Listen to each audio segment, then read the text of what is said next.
What a wild first weekend of the NCAA tournament. There was one game in particular that reminded me so much of UC and Nevada 4 years ago. Plus, the Big 12 had a really successful first weekend in the Big Dance. What does it mean for the Bearcats as they prepare for a move to the conference? It's all coming up on Locked On Bearcats. Are Locked On Bearcats, your daily podcast on the Cincinnati Bearcats, part of the Locked On Podcast Network, your team every day.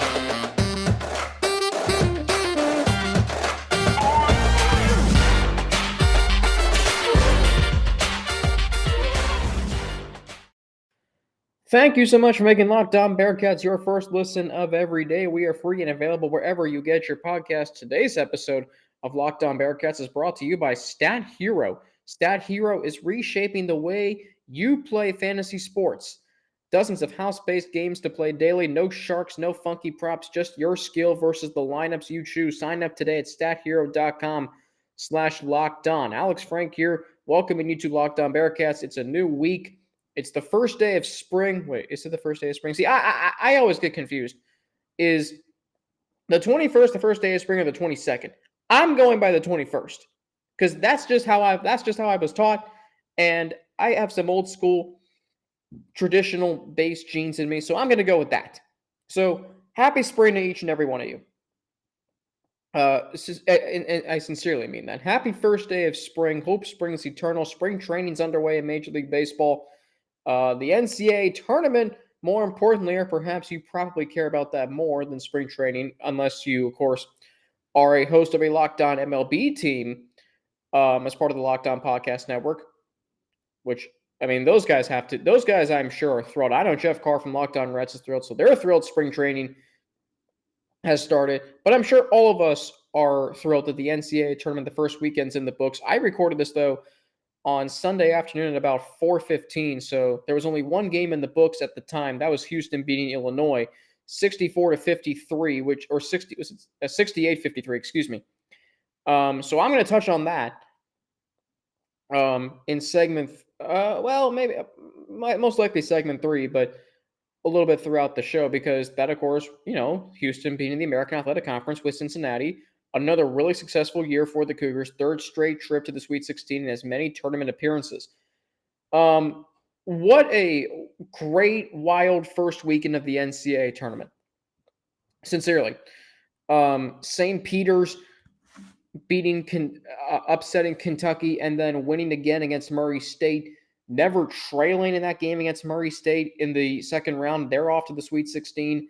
They'll play Thursday night in Philadelphia, which I would imagine St. Peter's enrollment and what made that upset so thrilling was St. Peter's has a total of 3,000 enrolled students. 3,000. Their gymnasium that they play in, not their arena. And I don't mean this in any harsh way. Actually, it is an arena. It is an arena, but it looks like a gymnasium. Their arena holds 3,200 fans capacity. And they beat the all-time winningest program in college basketball history in Kentucky.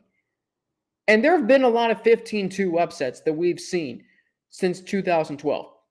And I'm going to be brutally honest. We love upsets. It's what makes the NCAA tournament so much fun, the Cinderella, the darlings.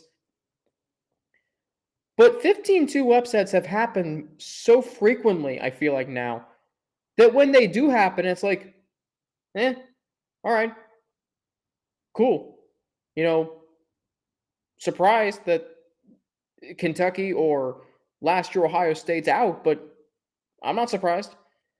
Like, I remember, like 2012. Remember 2012 on the Friday of the tournament, the Friday of the first round of the tournament.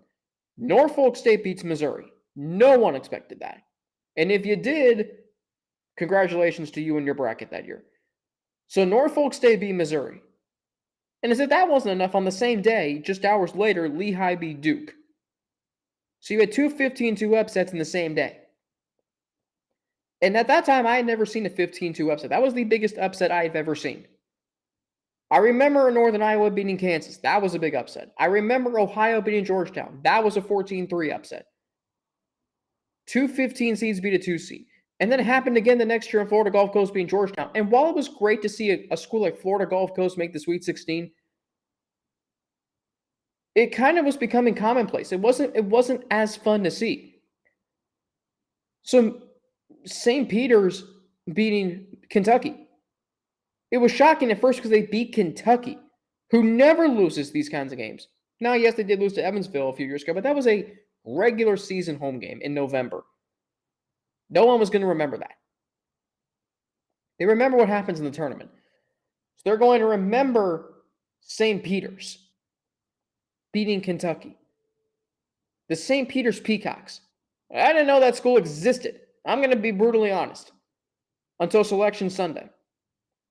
Actually, and here's the funny thing. I actually didn't know they existed before Selection Sunday. I knew it's Saturday night. And so, while I'm watching the selection show with my mom and cousin on, well, obviously Selection Sunday. So we're watching it at our, we're watching the selection show. And my cousin asked me who hasn't been called yet. St. Peter's was the last team to be called because they went down the East region, which was the last region they unveiled. And Kentucky was the 2 seed, which is always at the bottom of the bracket, the bottom matchup of the bracket. So Kentucky was first called. Then I'm like, and I'm trying to figure out who hasn't been called yet. St. Peter's. St. Peter's was the last name that's been called. Caroline Fenton, who's been on this show, host of Locked On LSU. She's been on my show, Locked On Bearcats. She's also the co-host of Stillman and Company on 102.5 The Game, ESPN Nashville affiliate. Her co-host, Jared Stillman, tweeted, "Who the hell is St. Peter's?"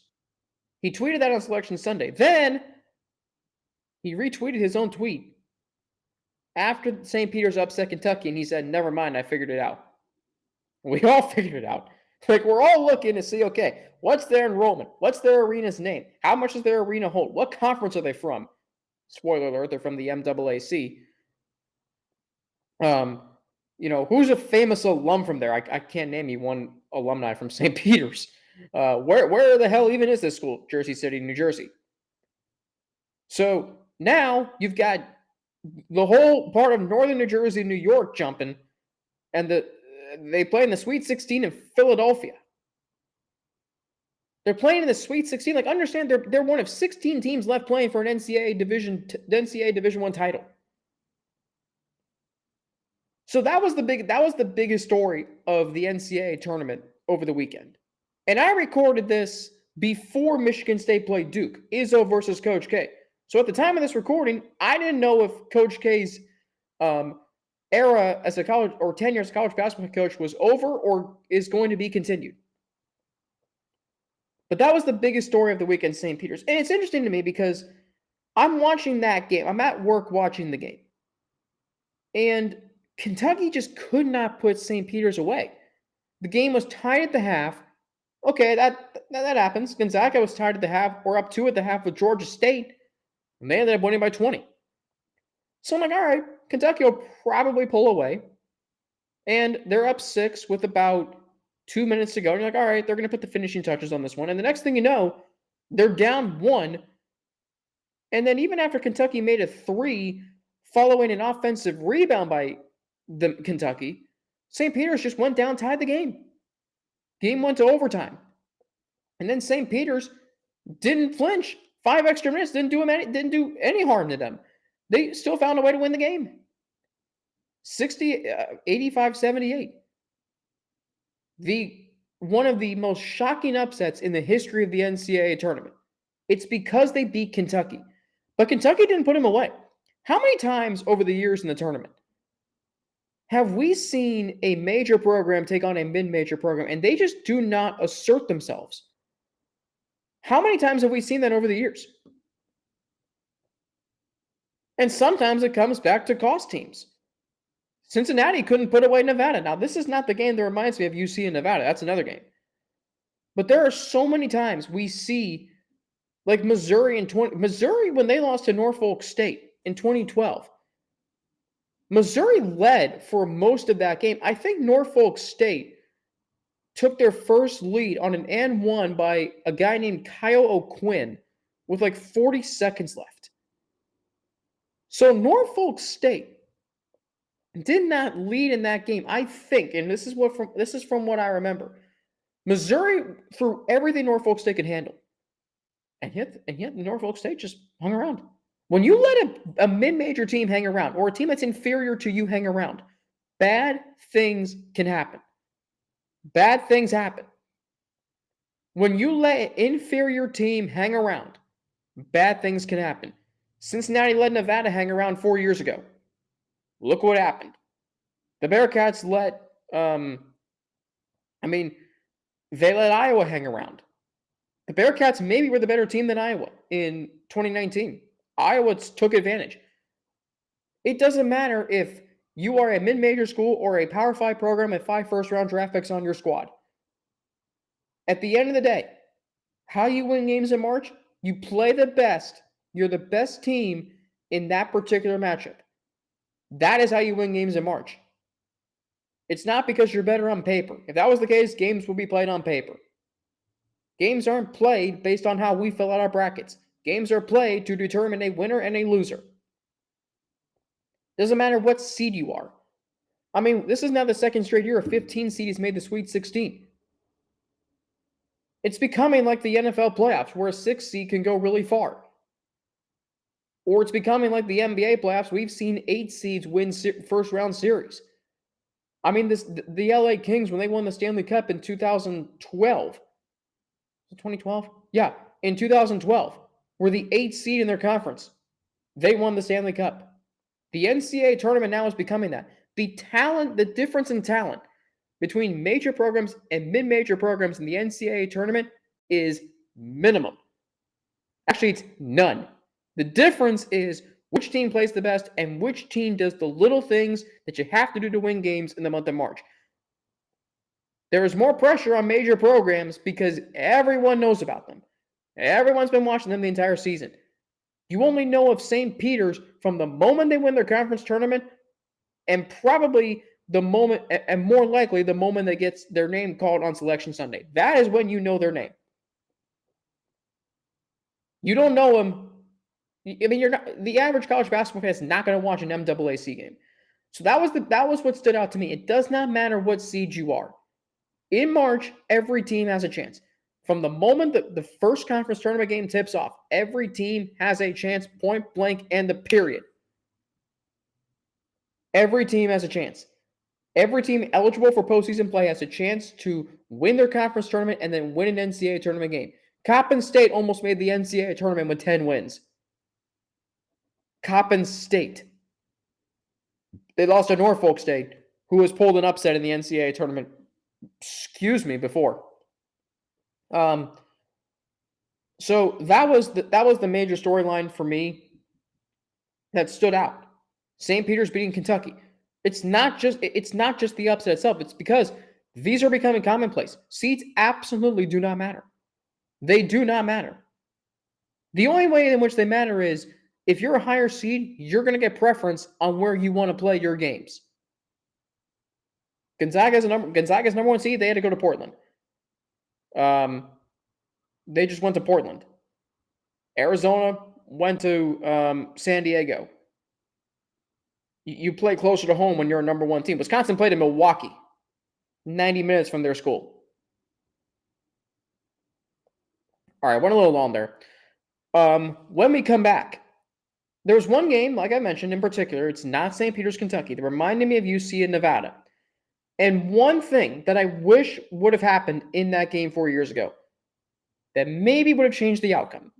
I'll touch on that next here on Locked On Bearcats. But first, I need to tell you about StatHero because, man, I love and I hate those buzzer beaters. Oh, the drama, but oh, the pain when you are on the other side of it. I've experienced both sides of it. That's what happened in the 2016 National Championship game and the 2017 Elite Eight. I needed North Carolina to guard the inbound man against Villanova, and I needed North Carolina to answer Malik Monk and his barrage of threes he made in the final 2 minutes in 2017. One thing didn't happen, one thing did.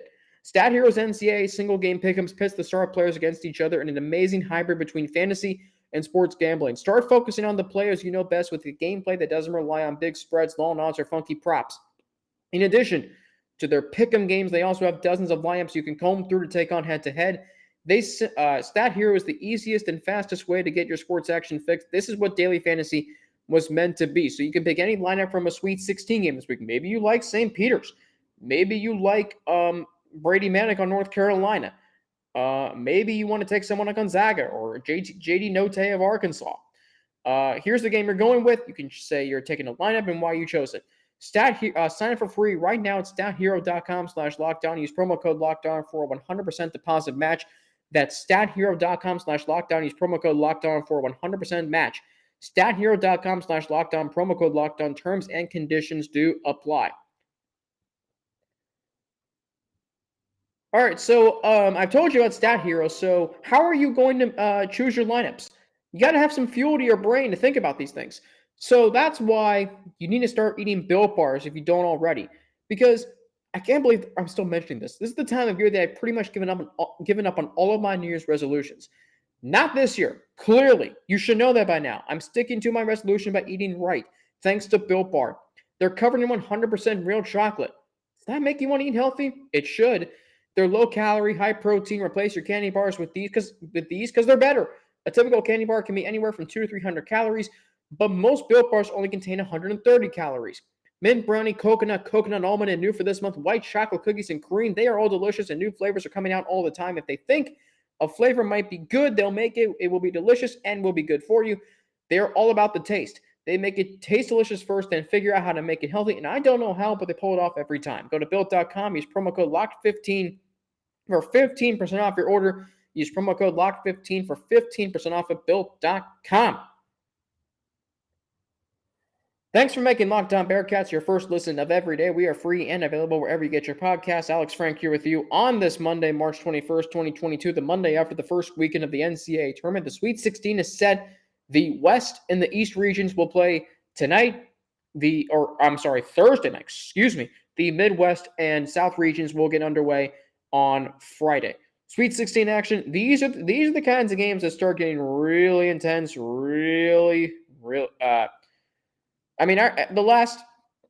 remember 2000. There have been so many great Sweet 16 and Elite 8 games over the years. Purdue, Tennessee, Purdue, Virginia, Duke, Kansas, Kentucky, North Carolina, Notre Dame, Kentucky, 2015. So many great Sweet 16 and Elite 8 games over the years. Arizona, Illinois, and West Virginia, Louisville from 2005, Michigan State, Kentucky, when you had 3 of the 4 Elite 8 games. There was a series that The Athletic did in 2020 when the NCAA tournament was canceled. And it was a bunch of reporters, local and national reporters, the best game they ever saw. There were so many Sweet 16 and Elite 8 games in there. And most of them have happened recently. And it was so cool. I could place myself in their seat on press row, their vantage point, their viewpoints of those games. And I've seen a lot of them. And I think we're going to see a lot more. I remember 2019, the Elite 8 had all close games. 2 went to overtime, 1 was a 1-point game, and Texas Tech Gonzaga was also compelling because it was Texas Tech's first ever trip to the Final Four. Purdue, Virginia might be the greatest Elite 8 game in history. Auburn beat Kentucky in overtime. And Michigan State took down Zion Williamson-led Duke. Anyway, so North Carolina and Baylor played on Saturday. And North Carolina was up 25. And I'm at another part-time job that I have. I work for ESPN Plus here at Mercer. And I was the lead producer of a men's lacrosse game. And I remember I'm walking out and I'm asking myself, do I turn this game on? North Carolina, Baylor. And I'm like, yes, you should. It's March. Next thing I know, Baylor's coming back. And I'm texting people. I'm texting family and friends. I'm like, this game's not over yet. And sure enough, I get back to my apartment. Baylor ties the game. And I keep saying to myself, Baylor's going to win this game. But I also noticed North Carolina's body language as the fourth quarter was winding down was horrible. Like they had just seen a ghost. And after North Carolina missed the last shot of regulation, Scott Drew, the head coach of Baylor, he was pumping his fist like they just won, like they had just won the game. It was like they just won the game. But there was still an overtime to be played, and North Carolina eventually prevailed. And I'm watching that game, and of course I'm having UC Nevada flashbacks. Heck, my uncle texted me during the game. He goes, "Do you know of any teams that have blown 20-point leads in the NCAA tournament?" Of course, I knew the reason why he asked it. I'm like, ha ha ha, very funny. Of course I did. And BYU also came back from down 25 or 27 against Iona 10 years ago. So anyway, I'm watching that game. And it's reminding me so much of UC Nevada. You're never out of any tournament game, and you're never full, and you're never comfortable in a game, or at least you shouldn't be. So as the lead is dwindling away, I'm watching North Carolina just completely become dysfunctional on offense. I'm watching North Carolina's body language in the huddles like they just seen it goes like, what the hell is happening? And I'm remembering that's how I felt, how the people around me felt at UC and Nevada. I'm remembering the players, and I'm remembering Mick Cronin starting to, press a little bit and get frustrated. When you let a team back into the game, when you're up 20 plus points, the shell shock comes in probably when you get down to about 10. And that's what was happening to North Carolina. But the game going to overtime, I think, was the best thing that could have happened for them. You know why? Because teams that have to come back from down 25 expend so much energy doing so that sometimes but sometimes they can't mentally get themselves up to play 5 more minutes. And along with that, the team that gave up the 25-point lead, they have just been given a timeout. They've been given a full timeout, full media break to regroup, collect themselves, score resets 0-0. When the game goes to overtime, the score resets 0-0. Guys, whoever has the most points after 5 minutes wins the game. North Carolina took advantage of that, and they were terrific in overtime, both defensively and offensively. And I just wish if Cincinnati could have gotten that game to overtime against Nevada. Remember, Cincinnati gave up an offensive rebound before the go-ahead bucket, and I forget who got it. I think it was Josh Hall of Nevada. They gave up an offensive rebound before the game-winning shot from the Wolfpack. If Cincinnati could have gotten that rebound, they would have at least it would have been timeout, could have set up your offense. At least it would have been, okay, we're at least going to overtime, so long as they don't turn the ball over, which that team didn't really do that all season. We are at least going to overtime, but we have an opportunity to win the game. If Cincinnati would have just gotten that game to overtime, I truly wonder what would have happened.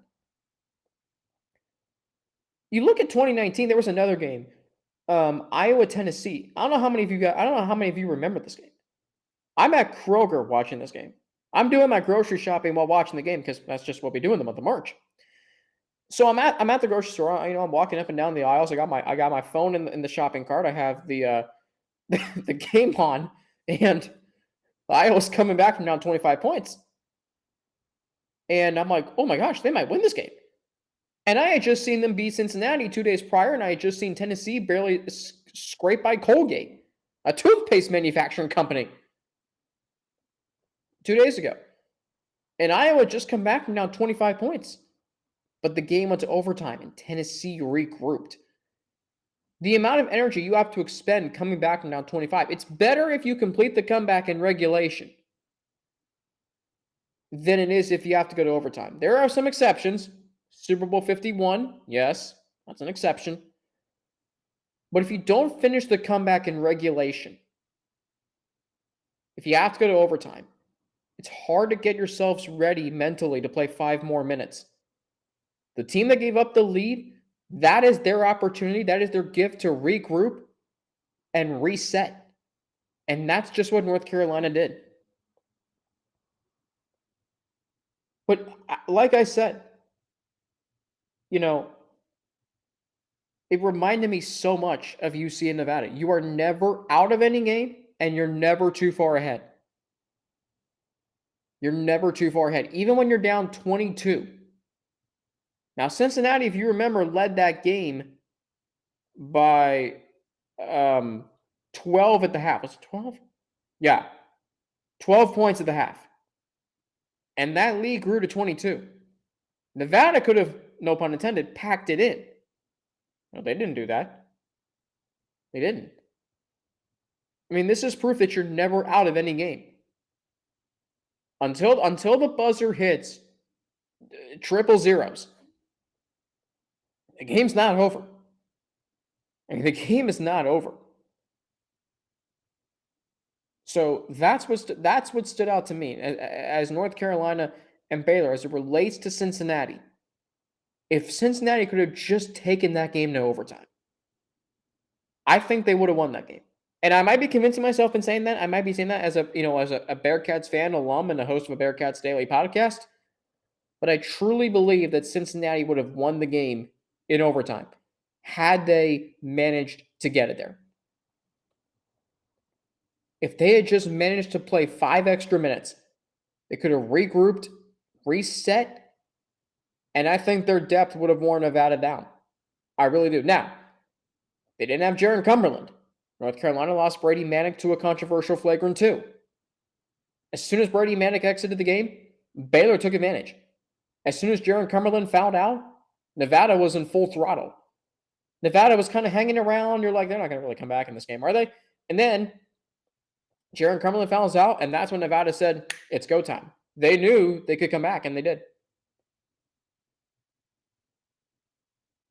So, again, I just wonder. Tennessee was able to regroup and reset against Iowa in 2019. And sure enough, you look at other games like that. When a big shot happens. UCLA last year against Alabama. Alex Reese hits a ridiculously long-range 3. Game goes to overtime. UCLA pummeled Alabama. They scored like 21 points in that overtime period. You're never out of any game, and you're never too far ahead. That is the month of March. And it keeps becoming more intense every year with the amount of upsets that happen and the comeback victories that happen. The odds keep getting defied in the month of March. Look at what we've seen over the last, since 2010. I always say to myself, 2010 is when the upsets really started happening frequently. You had Cinderella runs throughout the 2000s.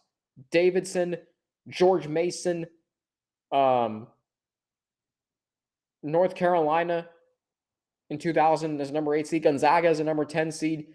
You had Cinderella runs, but you didn't have like ginormous upsets starting until 2010.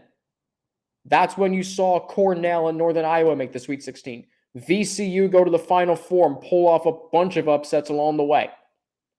Norfolk State and Lehigh, Florida Gulf Coast, or you'd see UAB beat Iowa State and Georgia State beat Baylor, and then Stephen F. Austin beat West Virginia, and Middle Tennessee beat Michigan State, and all these other upsets that have happened. UMBC beat Virginia, Oral Roberts beats Ohio State,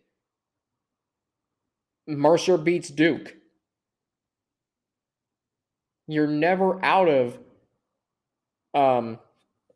this goes to show that as more and more upsets keep happening, as more and more defining moments happen, where you defy what's possible. This is now the NCAA tournament is very intense. You are not given anything. Kentucky found that out the hard way. Kentucky, seemingly invincible from losing in the first round. Kentucky has not won a tournament game now in 3 years. 2020, it was canceled. 2021, last year, they didn't make it. And this year, they lost in the first round. And who knows what's going to happen next year. So so North Carolina and Baylor showed us that. This is the NCAA tournament. And keep this in mind, too. Baylor was the defending champions. They were not going to go down without a fight. they weren't going to lose by 25 points. It didn't seem right when it was 25 points, even though it did. And sure enough, Baylor showed why. Up next, the Big 12. Remarkable success in the NCAA tournament over the weekend. What it means for Cincinnati, I'll touch on all of that next here on Locked On Bearcats. But first, I need to tell you about BetOnline.net because it's that time of year again as college basketball's tournament is finally upon us. From all the latest odds, contests, and player props, BetOnline.net is the number one source for all your sports betting needs and info. BetOnline remains the best spot for all of your sports scores, podcasts, and news this season. And it's not just basketball. BetOnline is your continued source for all your sporting wagering information needs, including live betting and your favorite Vegas casino games. Head to the website today, or use your mobile device to learn more about the trends in action. BetOnline, where the game starts.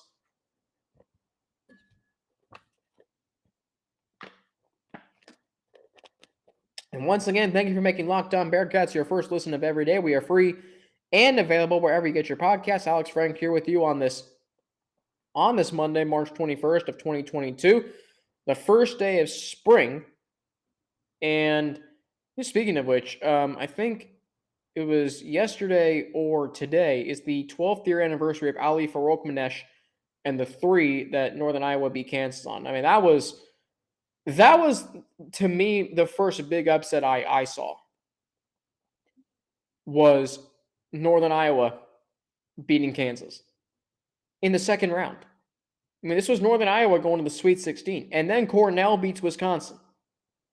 And I feel like every tournament since then has just been wacko. Look at 2014. A 7 seed and an 8 seed played in the national championship. I mean, that just does not happen every year.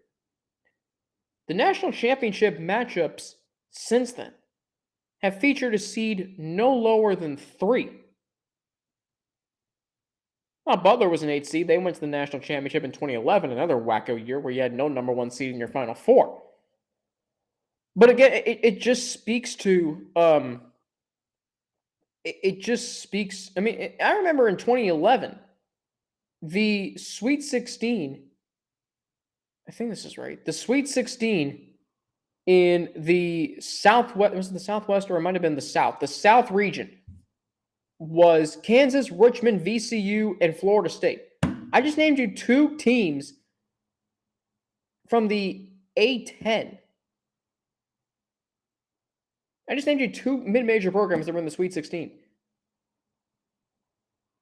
And ultimately, VCU beat Kansas in the Elite 8. There you go. Anyway, the Big 12. Kansas, at the time of this recording, is in the Sweet 16. Texas Tech won their first round game. TCU won their first round game. Iowa State won their first round game. Baylor, of course, came back from down 25 and almost went back to the Sweet 16 for the second straight year. So you're looking at all these programs in the Big 12. Kansas, Texas Tech, TCU. Texas won their first round game. I didn't expect that. Iowa State won their first round game. Heck, Iowa State was picked to finish last in the Big 12. And now at the time of this recording, they were playing in the round of 32. It's remarkable what teams and programs can do when just given the opportunity to play in the month of March. So I've mentioned that Iowa State was picked to finish last. Let that speak itself into existence. Iowa State was, not a very good team throughout much of the season, and yet they were given their name was called on Selection Sunday. They played in the NCAA tournament, and they won a game.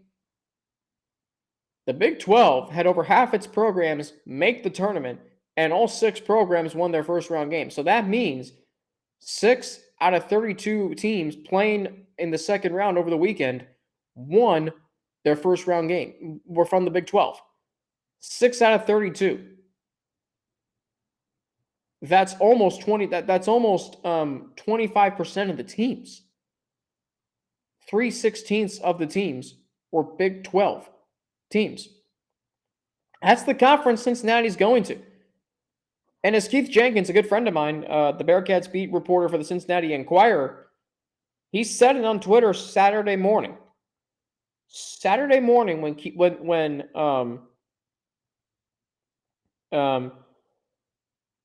he said it on Twitter. The Big 12 is 6-0 so far in this year's NCAA tournament. For fun, let's call it 7-0 since soon-to-be Big 12 member Houston also won. Cincinnati better figure it out quickly. The Bearcats are headed to the best basketball conference in the country, and it's not even close. There you go. And then he said after the Houston-Illinois game yesterday, Houston is so good. Kelvin Sampson has built something special down there. Sampson said in Fort Worth that he doesn't have any great players, but he has a bunch of really good players. I don't know if the Cougars have the NBA guy on their team, but they've got hoopers and a culture. Two big words there. Right now, I don't know if the Bearcats have those, and you need to have those. Kansas has a culture. They're going to bring in 5-star players. They're going to bring in the best players in the country, and they're going to churn out draft picks. Texas is going to be big in the interior, and they're going to knock down threes.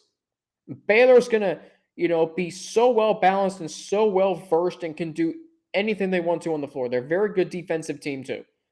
TCU is going to be really good defensively. Iowa State is going to, make it difficult to beat because they always fight hard. Texas Tech is the best defense maybe in the country. So you watch these teams play. And you're like, is Cincinnati going to be good in that conference? Like, Houston, okay, they're going to the Sweet 16 for the third straight year. I'm going to transition this into a little bit of Houston. I said the segment was going to be about the Big 12, but I want to talk about Houston because they are, of course, coming with Cincinnati to the Big 12. So the Cougars are in the Sweet 16 for the third straight tournament. That's pretty damn impressive. Third straight Sweet 16 and as many appearances in the NCAA tournament. You can say what you want about Kelvin Sampson. Tell you what, as Keith Jenkins said, he's built not only a program, they got a culture in place. Toughness. Physical. They copied the Bearcats' motto and formula. And not only that, they're doing better than Cincinnati in the postseason. So the Bearcats maybe need to now copy them back. They need to go out and get versatile guards. Big men that can do more than just put balls up off the glass and into the basket 2 feet away. Bunny shots. You need big men that can take 15-foot jumpers, space the floor, stretch the defense out. You can't make your offense so predictable against defenses. The American Athletic Conference does have good defenses. The Big 12 does too. You will see that.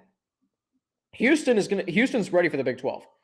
I mean, they are ready for the Big 12. There's going to be some fun matchups between Houston and Baylor, who played in the Final Four last year. Houston and TCU. That's going to be fun to see. Texas Tech's going to be fun to see. That could be the first of 45 wins, that game. So you're watching these games. And you're watching Houston and how they get after it every single time. And you have to deal with it next year in the American, and you're going to have to deal with it in the Big 12. Houston's ready for the Big 12. Cincinnati's not. Unfortunate timing that their program goes into irrelevancy. 3 years ago, you wouldn't have said that. Remember how I said where Cincinnati would be if they had won that game against Nevada? Well, for one, I said Mick Cronin would probably still be here as the head coach. If he was the head coach, and I don't mean this in any disrespect to Wes Miller, I think he's going to do a really good job. I believe he's going to get this program back. I think this program is going to be back. I think administration is not going to let this happen too much longer. They've gone 3 straight years without making the tournament. That does not happen in Cincinnati basketball. They already went through one rebuild. They don't want to go through another. So I'm watching, Mick Cronin, if he was still here. If he was still here, I feel really good about the Bearcats going to the Big 12. Right now, I don't. Because Wes Miller's team doesn't have an identity. You just go out there and play basketball. Fine. But if you do that with an identity, then, okay, I can give them credit for doing that. You can't just go out there and aimlessly try to win a basketball game with no game plan. Like I said, the Bengals did that the first 2 years under Zach Taylor. 2021, they were clear and defined game plans. We're coming at you running the football. We're going to take shots on you. Stop us. And most teams could not. The Bearcats used to be, we're going to come after you, try and compete with us. Most teams could not. Now, the Bearcats are the inferior opponent to several teams. They finished 7-11 in conference play. Houston finished 14-4 or something like that. Or I believe it might have been 15-3. Anyway, you get the point. Houston's prepared to go to the Big 12. I mean, I talk about the Bearcats being a model of consistency. Look at what Houston's doing. And you think about the players they've lost over the years. Galen Robinson Jr., Corey Davis Jr., Chris Harris, Dejan Giroux, Nate Hinton. Houston is in the Sweet 16 this year without Marcus Sasser, who was an integral role on their Final Four team last year. And yet, Houston's like they are now who Cincinnati was, just a little better in the postseason. They may not be that far behind Gonzaga. I mean, Gonzaga's made 7 straight Sweet 16s. Houston's made 3.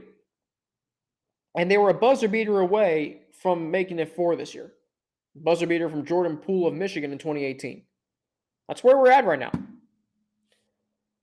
That is where we are at right now. Houston's ready. And that's why Cincinnati's next season of college basketball might be the most important in program history. In the long storied history, next year's might be the most important, at least in the modern era of Bearcats men's basketball. All right, that's going to do it for me today here on Locked On Bearcats. Quick note, Bearcats baseball, really good bounce-back weekend for them. They lost the first game to St. Joseph's on Friday. They swept the doubleheader on Saturday, and they won 18-9 on Sunday. So 10-10, off to a really good start this season. I believe their record now makes them 10-10 for 20 games. Yeah. Little slump with the losses in the first pitch invitational and then the losses to USC Upstate and Wofford, but they bounced back nicely. This is around the time 3 years ago where they started to get hot, so hopefully they can continue that into conference play and eventually the NCAA tournament. That's going to do it for me here on Locked On Bearcats. Thank you again for making it, your first listen every day. Now make your second listen Locked On NFL Draft. Ryan Tracy and former NFL cornerback Eric Crocker bring the NFL Draft to life every day with insight and analysis on college football prospects and NFL front offices. It's free and available wherever you get your podcasts. You can follow me on Twitter at Frankie_90 with 2 N's, NNATI. You can follow me on Instagram, AlexFrank9_, and email me at alex3frank@gmail.com. That's all lowercase, alex3frank@gmail.com. Have a great rest of your Monday. Have a great first day of spring. And for Locked On Bearcats, I'm Alex Frank. Have a great rest of your day, and I will talk to you all tomorrow.